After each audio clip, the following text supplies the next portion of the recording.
चलिए आज की क्लास में हम पढ़ेंगे थाइंडाइक का प्रयास एवं त्रुटि सिद्धांत।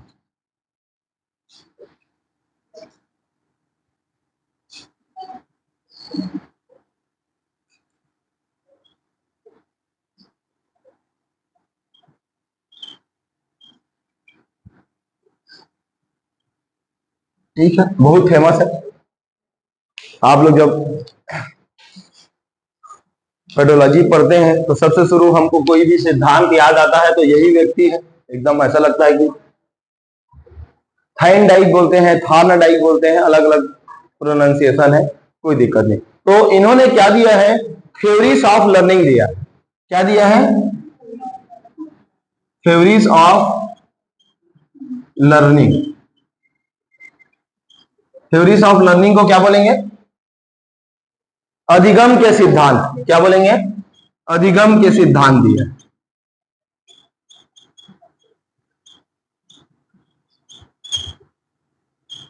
प्रयास एवं त्रुटि का सिद्धांत बहुत ही फेमस है। तो ये जो अधिगम का सिद्धांत है इसको इन्होंने दो भागों में विभाजित कर दिया है।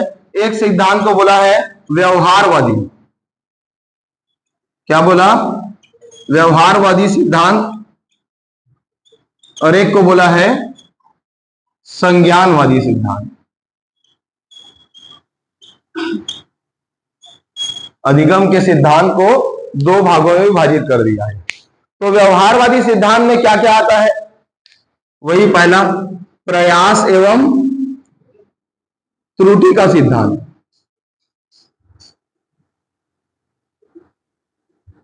सबसे पहला तो ये व्यवहारवादी सिद्धांत में आता है जिसमें प्रयास और त्रुटि के बारे में बात करते हैं।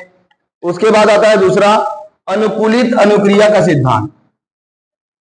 अनुकूलित अनुक्रिया का सिद्धांत। ठीक, दोनों भागों को हम अलग अलग देख रहे हैं। तीसरे सिद्धांत को कहते हैं शास्त्रीय अनुबंधन का सिद्धांत। क्या बोलते हैं? शास्त्रीय अनुबंधन का सिद्धांत। और चौथे सिद्धांत को बोलते हैं गुथरी का सिद्धांत। तो ये जो चार सिद्धांत है ये व्यवहारवादी सिद्धांत के अंतर्गत आता है। ठीक है, अब है संज्ञानवादी में। संज्ञानवादी में आएगा पहले ब्रूनर का सिद्धांत।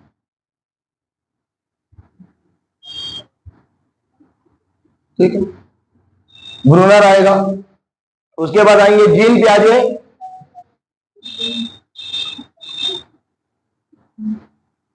उसके बाद आते हैं गेस्टाल्टवादी। इन लोग आते हैं।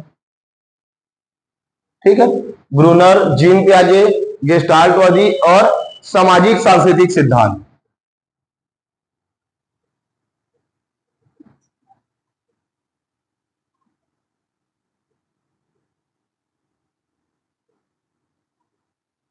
तो आप समझ पा रहे हैं अधिगम के सिद्धांत को मैंने दो भागों में विभाजित कर दिया। एक को कहेंगे व्यवहारवादी सिद्धांत, दूसरे को कहेंगे संज्ञानवादी सिद्धांत।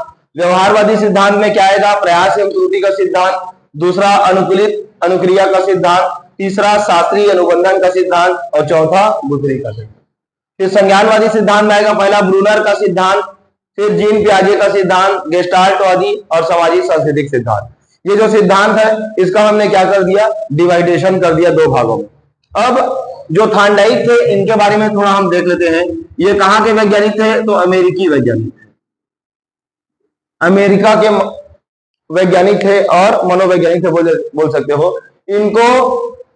पशु क्या है? ये पशु मनोवैज्ञानिक है। कैसा मनोवैज्ञानिक है? पशु मनोवैज्ञानिक है। इनको शिक्षा मनोविज्ञान का जनक भी कहा जाता है। किसका जनक बोलते हैं? शिक्षा मनोविज्ञान। शिक्षा मनोविज्ञान के क्या है? ये जनक है। सब चीज का अलग अलग जनक होता है। ठीक है, और ये क्या है?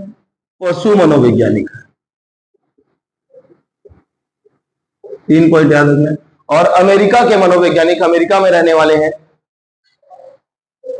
और विश्व के प्रथम शिक्षा शास्त्री भी है। क्या है?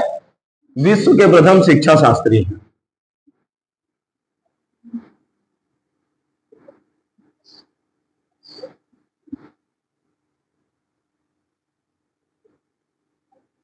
ये चार चीज आपको थाइंडाइक के बारे में जानना है कि ये अमेरिकी मूल के हैं, अमेरिका में रहते हैं, शिक्षा मनोवैज्ञानिक है, पशु मनोवैज्ञानिक है, और इनका जनक कहा जाता है, शिक्षा मनोविज्ञान का जनक कहा जाता है, और विश्व के प्रथम क्या है, शिक्षा शास्त्री।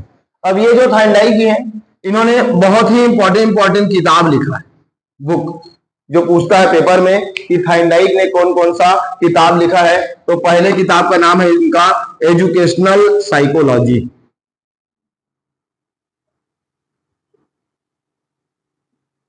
एजुकेशनल साइकोलॉजी, ये जो एजुकेशनल साइकोलॉजी नामक किताब है, इसको इन्होंने 1903 में लिखा है। कब लिखा है? 1903 में एजुकेशनल साइकोलॉजी नामक किताब लिखा है। एक और किताब है जिनका नाम है एनिमल इंटेलिजेंस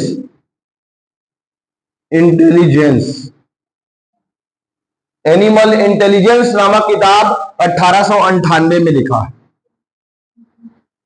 बुक पूछा जाता है, इसलिए थोड़ा सा याद रखना है। फिर एक और किताब लिखा है द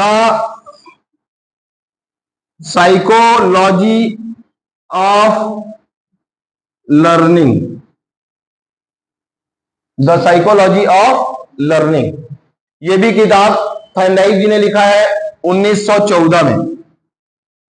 कब लिखा है? 1914 में। तो तीन किताब आपने याद कर लिया, educational psychology 1903, animal intelligence 1898, the psychology of learning 1914।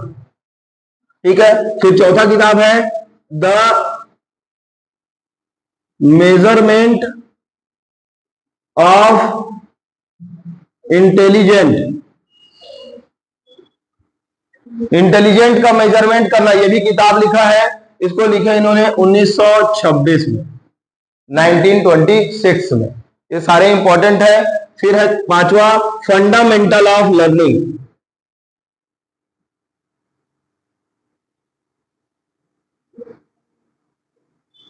क्या नाम है पांचवी किताब का नाम? फंडामेंटल ऑफ लर्निंग को लिखा है 1935 में। अब एक लास्ट किताब का नाम है human nature.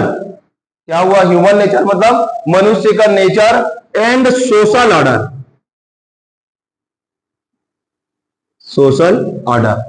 Human nature and social order नामक किताब 1940 में लिखा है।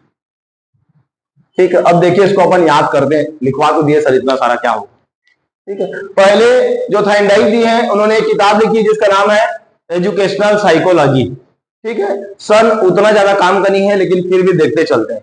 एजुकेशनल साइकोलॉजी कब लिखा है? 1903 में। फिर एनिमल का इंटेलिजेंस कब लिखा है? 1858। पहले एजुकेशन आया, फिर एनिमल आया। उसके बाद the psychology of learning, psychology को क्या करेंगे? सीखेंगे।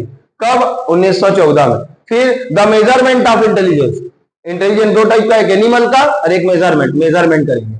फिर फंडामेंटल ऑफ लर्निंग, लर्निंग का मूलभूत। ठीक है। फिर human nature and social order. थोड़ा सा ध्यान रखेंगे तो बन जाए। क्वेश्चन कैसे पूछ सकता है? थाइंडाइक ने इनमें से कौन सी किताब लिखी है, कौन सी किताब नहीं लिखी है, चार ठो लिखेगा, पांचवा कोई गलत किताब नहीं। ठीक है। ऐसे क्वेश्चन पूछ सकता है, इसलिए इसको बताया। उसके बाद क्या हुआ?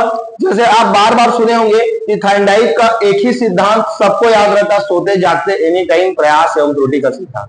लेकिन ये जो प्रयास एवं त्रुटि का सिद्धांत है, इस सिद्धांत का और बहुत सारा अन्य नाम है। इसका और क्या है? अन्य।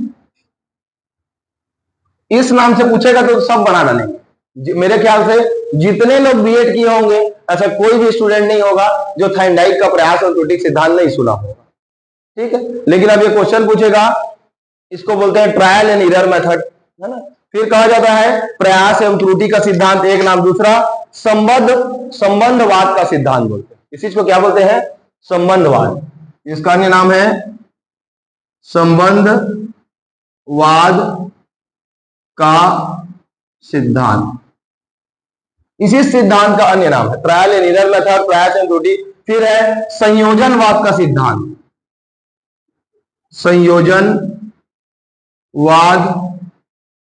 का सिद्धांत। दोनों एक ही जैसा याद रखने के लिए, संबंधवाद और संयोजनवाद, और कहा जाता है आवृत्ति का सिद्धांत। क्या बोलते हैं? आवृत्ति का सिद्धांत। देखिए 3 नाम हो गया, एक ही सिद्धांत के अभी तक 3 नाम पढ़ लिया और बहुत सारा नाम मैं आपको बताऊंगा।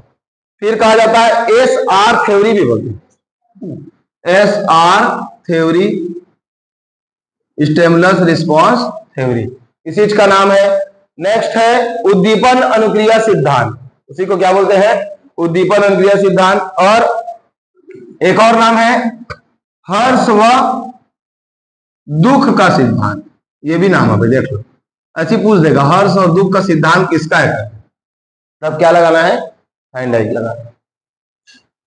लास्ट है परिश्रम एवं धैर्य का सिद्धांत। क्या नाम है? परिश्रम एवं धैर्य का सिद्धांत। क्लियर हो पा रहा है?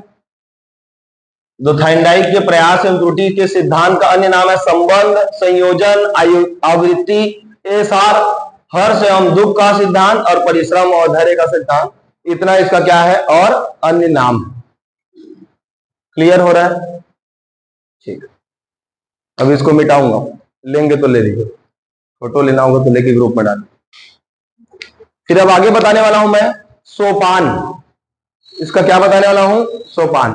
सोपान मतलब जब इन्होंने एक्सपेरिमेंट किया, थाइंडाइक ने किसमें एक्सपेरिमेंट किया है? किसी चीज में एक्सपेरिमेंट किया, वही बोला। तो उसका सोपान क्या क्या था? जब चूहा में एक्सपेरिमेंट किया या मछली वगैरह वाला, सुने होंगे, है ना, चूहा वाला, मछली वाला, तो उसके सोपान में जैसे अभिप्रेरक और चालक क्या था, ऐसा पूछता है। तो क्या था? भूख लगना। अभिप्रेरक और चालक क्या था इसमें? भूख लगना था। फिर उद्देश्य या लक्ष्य क्या था? मछली को प्राप्त करना। मछली को प्राप्त करना इसका क्या था? उद्देश्य था। फिर उसके बाद लक्ष्य जो था उसे बाधा क्या था? तो पिंजरे के अंदर रखा गया था किसको? पिंजरे के अंदर क्या था? स्टोरी सुनेंगे, मछली और चूहा। तो सलाखा था बीच में, पिंजरा, पिंजरा का जो लोहे का था सलाखा, वो क्या था? लक्ष्य में बाधा था। फिर किसी चीज, बिल्ली क्या कर रहा था? बिल्ली, 2-3 चीजें है ना, सब चीजें रिलेट कर। बिल्ली क्या करता था? उसके लिए प्रयास करता था झपटने का। तो ये सोपान है, वो याद रखना। ऐसे क्वेश्चन नहीं पूछा जाता है, लेकिन फिर भी थोड़ा सा स्टोरी याद रखना। फिर अब ये जो सिद्धांत है, इस सिद्धांत का शिक्षा में महत्व क्या है? सारे सिद्धांत का शिक्षा में महत्व होता है, बताएंगे क्या?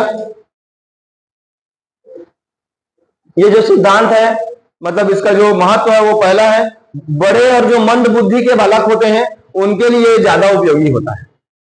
ठीक है, ये जो सिद्धांत है, जो बड़े होते हैं और मंद बुद्धि के बालक होते हैं उसके लिए ज्यादा उपयोगी होता है। दूसरा है बालकों में धैर्य और परिश्रम का गुण सीखता है। जब किसी चीज को आप बार बार पाने की कोशिश करोगे और आपको नहीं मिलेगा तो आपके मन में क्या आ जाएगा? धैर्य आ जाएगा। तो धैर्य सीखता है बालक। बालक इस सिद्धांत से क्या सीखता है? धैर्य सीखता है और परिश्रम का गुण सीखता है। इसका शिक्षा में ये महत्व, वो देख सकते हैं। अब मान लीजिए मैं ये सोचूं कि ये जो थाइंडाइक का प्रयास एवं त्रुटि का सिद्धांत है, क्या इस सिद्धांत का कुछ दोष भी है, डिसएडवांटेज भी है क्या? तो इसमें दोष ये है कि ना, सीखने में ये थोड़ा सा बोलते ना विरोध आता है। किसी भी चीज को सीखने के बाद विरोध आता है या फिर कुछ दबाव महसूस करता है, कुछ ना कुछ बाधा आता है। एक दूसरा, सीखने में ये जो सिद्धांत है वो यांत्रिकता को बल देता है। यांत्रिकता मतलब मैकेनिकल, जो भी चीजें यांत्रिकता होता है उसको बल देता है।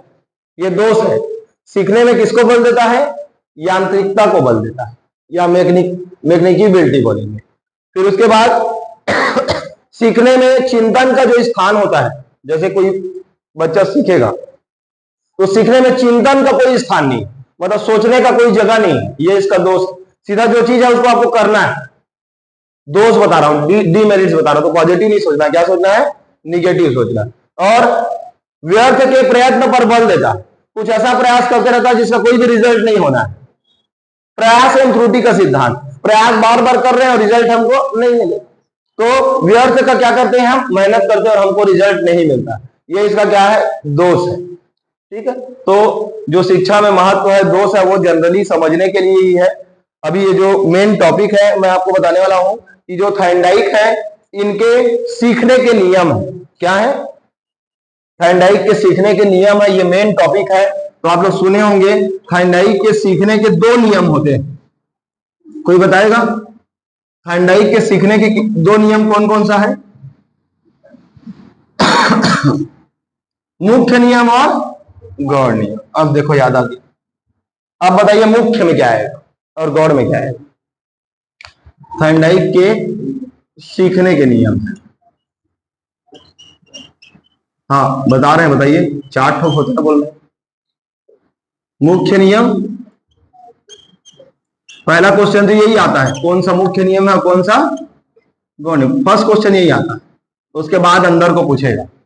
तो थाइंडाइक का मुख्य नियम में आता है अभ्यास का नियम, प्रभाव का नियम और तत्परता का नियम। 3 चीज याद रखना है, अभ्यास, प्रभाव और तत्परता का नियम। ये 3 नियम थाइंडाइक का क्या है? मुख्य नियम है कि किसी भी चीज को पहले क्या करना है? अभ्यास करना है, मतलब law of practice. Bar bar practice करोगे तो क्या आएगा? लॉ ऑफ इफेक्ट बनेगा। जब बार बार प्रयास करोगे तब तो इफेक्ट आएगा, और जब इफेक्ट आएगा तो हम उसको क्या बोलते हैं? तत्परता को रेडीनेस, लॉ ऑफ रेडीनेस बोलेंगे। तो law of practice, law of effect और लॉ ऑफ रेडीनेस। ठीक है, पेडोलॉजी पढ़े हो अभी, अंग्रेजी वाला, वैसे लग रहा होगा। ठीक है, किसी चीज का प्रभाव होना मतलब इफेक्ट होना, किसी चीज में तत्परता होना मतलब रेडी, और किसी चीज का प्रैक्टिस करना मतलब अभ्यास। तो ये मुख्य नियम में आता है। और गौड़ नियम में और बहुत सारे नियम हैं, इसको देख लीजिए क्या क्या नियम। तो गौड़ नियम में पहले आता है बहुक्रिया का नियम। क्या आता है?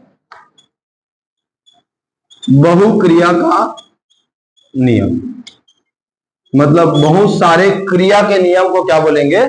गौड़ नियम बोलेंगे। फिर मनोवृत्ति का नियम, क्या बोलेंगे? मनोवृत्ति का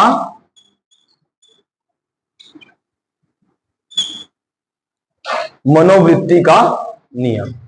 बहुक्रिया का नियम, मनोवृत्ति का नियम, आंशिक क्रिया का नियम,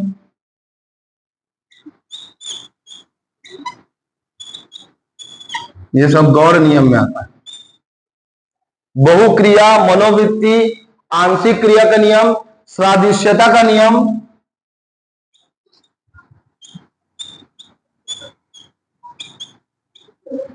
और लास्ट है साहचर्य का नियम। तो ये जो नियम है वो गौड़ नियम में आता है। बहुक्रिया, मनोवृत्ति, आंशिक क्रिया, सादृश्यता और साहचर्य का नियम, इसको क्या कहते हैं हम लोग? गौड़ नियम कहते हैं। अब इसी को समझना है कि मुख्य नियम में अभ्यास का नियम क्या होता है। आप जितना अधिक अभ्यास करोगे, रोज रोज बोल रहा हूं, जितना अधिक सीडीपी को पढ़ोगे, जितना अधिक गणित को बनाओगे, जितना अधिक अंग्रेजी को पढ़ोगे, जितना अधिक अपने सब्जेक्ट को पढ़ोगे, सोशल साइंस या साइंस को, उतना जल्दी गुरुजी बन जाओ। क्या कर रहे हो आप? प्रैक्टिस कर रहे हो। गुरुजी बहुत लोग हैं भी, और बड़ा गुरुजी बनना है गवर्नमेंट वाला। ठीक है, तो हम क्या किए? बार बार क्या किए? प्रैक्टिस किए। तत्परता मतलब किसी भी उद्दीपक को प्राप्त करने के लिए, जैसे 6 बजे क्लास होता है, कई जन पौने 6 बजे ला जाइए क्लास, तत्पर है कि आज तो रहता है ना, आज सर जो पढ़ाएंगे सब पढ़ूंगा और 3-4 घंटा और पढ़ूंगा, तत्परता रहता है। जैसे कई स्टूडेंट होते हैं 6.1 एक्सपेरिमेंट नंबर को ट्रिग्नोमेट्री का बना के आना बोलते हैं, तो धीरे से आता है, बोलता है कि मैं 6.2 को भी चालू किया हूँ सर, ऐसे बोलता है। होते हैं ना कई स्टूडेंट। और कई लोग बोलते हैं 6.1 को बोले रहा सर चौथाई में पहुंचा हूँ, थोड़ा पेट दर्द दे रहा था ना, इसीलिए मैं सो गया। 2 तरह के स्टूडेंट। तो तत्परता मतलब किसी भी उद्दीपक को प्राप्त करने के लिए इतना तत्पर हो जाना कि वह चीज आपको तुरंत मिल जाए, तो क्या कहेंगे? उसको तत्परता बोलेंगे। प्रभाव किसको बोलेंगे? इसी प्रभाव को संतोष और असंतोष का नियम भी कहते हैं। क्या कहते हैं? संतोष और असंतोष। जब क्रिया का परिणाम सकारात्मक होता है, जब हम बार बार पढ़ेंगे और पढ़ने के बाद तत्काल आपको ज्वाइनिंग मिल जाएगा जांजगीर के नवागढ़ में, कितनी खुशी की बात है। ज्वाइनिंग लेटर जिला शिक्षा अधिकारी से मिलेगा, तो आपका जो मेहनत है वो क्या हो जाएगा? सफल हो गया। जब आपका मेहनत सफल हो जाएगा तो उसको क्या बोलेंगे हम लोग? सकारात्मक बोलेंगे। तो संतोष का क्या प्राप्ति हुआ? पॉजिटिव प्राप्ति हुआ। और मान लीजिए ना हो ऐसा किसी के साथ कि हम मेहनत बार बार किए लेकिन पेपर में वो चीज आ गया जो इसको मैं रिटर्न नहीं कर पाया, तो रिजल्ट क्या आ जाएगा? नेगेटिव। बस समझने के लिए, ठीक है, सिलेक्शन सबका हो रहा है, ठीक है। ये दो तरह का होता है, एक होता है अभ्यास, एक होता है प्रभाव, और एक होता है तत्परता। तो जो हम देखे प्रभाव, तो प्रभाव दो टाइप का होता है, जिसको एक को बोलते हैं संतोष और एक को बोलते हैं असंतोष। इसीलिए इसे क्या कहा जाता है? संतोष और असंतोष का नियम कहा जाता है। नेक्स्ट है गौड़ नियम। गौड़ नियम को बोलते हैं, इसको बोलते हैं फर्स्ट लॉ और इसको बोलते हैं सेकंड लॉ। तो गौड़ नियम में पहला आएगा बहु अनुक्रिया का नियम। बहु अनुक्रिया मतलब जितना ज्यादा अधिगम करोगे उतना ज्यादा रिजल्ट मिलेगा, जितना ज्यादा सीखेंगे। अभी क्या बोला थोड़ी देर पहले, मन करेगा तो सीडीपी को 20-25 लेक्चर पढ़ाए फिर खत्म, हम बोल दिए। मन करेगा तो 3 महीने तक पढ़ाएंगे फिर भी बोलेंगे कि बचा ही है। समझ रहे? तो जितना ज्यादा अधिगम करेंगे उतना ज्यादा सीखेंगे। यही क्या है? बहुक्रिया का नियम। सब देखो गुरुजी वाला है पूरा, जो बता रहा हूं।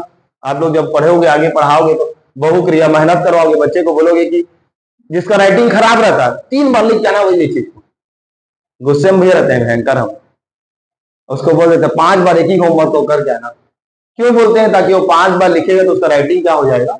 सुधर। उसी के लिए बोल रहा है, लेकिन अपना गुस्सा भी निकाल रहा है थोड़ा सा। गुरु जी काम है क्या? फिर देखो मनोवृत्ति का नियम। मनोवृत्ति मतलब किसी भी लक्ष्य को प्राप्त करने के लिए या उद्दीपक को प्राप्त करने के लिए आपके मन में पॉजिटिव होना चाहिए, सकारात्मक होना चाहिए। जैसे मेरे किसी चीज को प्राप्त करना है तो मैं उसके बारे में क्या सोचूं? रोज सकारात्मक सोचूं। दिन भर अंग्रेजी पढ़ो, नहीं आता 30 नंबर का आएगा, ऐसे नहीं सोचना। मान ले जाए किसी को नहीं आता है, या फिर मेरे को हिंदी तो नहीं आता, तो क्या सोचना? सकारात्मक सोचना। नहीं आता है ना, 25 में 13-14 नंबर को बना लूंगा ना, सकारात्मक हो गया, ऐसी सोचना है। किसी को मैथ्स नहीं आता है तो 30 नंबर का आएगा ना, ठीक है ना, 12-13 नंबर का बना लूंगा, बाकी हिंदी को पूरा बनाऊंगा। क्या हुआ? पॉजिटिव। तो मनोवृत्ति को क्या रखना है? पॉजिटिव। कहने का मतलब अपने जो दृष्टिकोण है उसको क्या रखना है? पॉजिटिव रखना है। फिर आपका है क्या है? हाँ, आंशिक क्रिया का नियम। तो आंशिक तो समझ में आ रहा है, पार्शियल, कम काम करोगे किसी चीज के लिए। जैसे प्रेशर होता है मतलब दाब, और एक पार्शियल प्रेशर होता है। प्रेशर होता है जिसको हम क्या बोलते हैं? दाब बोलते हैं। एक पार्शियल प्रेशर होता है जिसको क्या बोलते हैं? आंशिक दाब बोलते हैं। किसी को धीरे से झापट मारना और खींच के मारना, समझ रहे? तो वही आंशिक क्रिया और पूर्ण क्रिया, समझ आ गया? फिर है सादृश्यता का नियम। सादृश्यता किसको बोलेंगे? किसी भी काम को जब एक बार कर लेते हो आप, जैसे कि पहली बार आप कोचिंग में आए रहोगे तो रास्ता कहाँ पे है, क्लास कहाँ से लगेगा, कहाँ पे गेट है। जब बार बार आने लगेंगे तो पता चला कि ये मेरा जगह है, मेरे को यहीं बैठना। कई लोग अपना जगह बना लिया, मैं यहीं पे बैठूंगा, कोई मत लेना मुझे। तो किसी काम को कर लेने से वो जगह क्या हो जाता है? सादृश्य हो जाता है, वो चीजें हमारे आंख में दोबारा दिखने लगता है। और साहचर्य, लास्ट है साहचर्य। साहचर्य का मतलब ये होता है किसी भी उद्दीपक के साथ आपका तालमेल कैसा, ठीक है, जिसके साथ आप पढ़ाई कर रहे हो, टीचर्स के साथ या अपने फ्रेंड्स के साथ या अपने फैमिली के साथ आपका तालमेल कैसा है, आप उसके साथ तालमेल बैठा के काम कर पा रहे हैं या नहीं, उसी को क्या बोलते हैं? साहचर्य का नियम। तो इस तरह से मैंने आपको थाइंडाइट के सीखने के पूरे नियम बता दिया। मुख्य नियम में अभ्यास, प्रभाव और तत्परता, और गौण नियम में बहुक्रिया, मनोवृत्ति, आंशिक सादृश्यता और साहचर्य।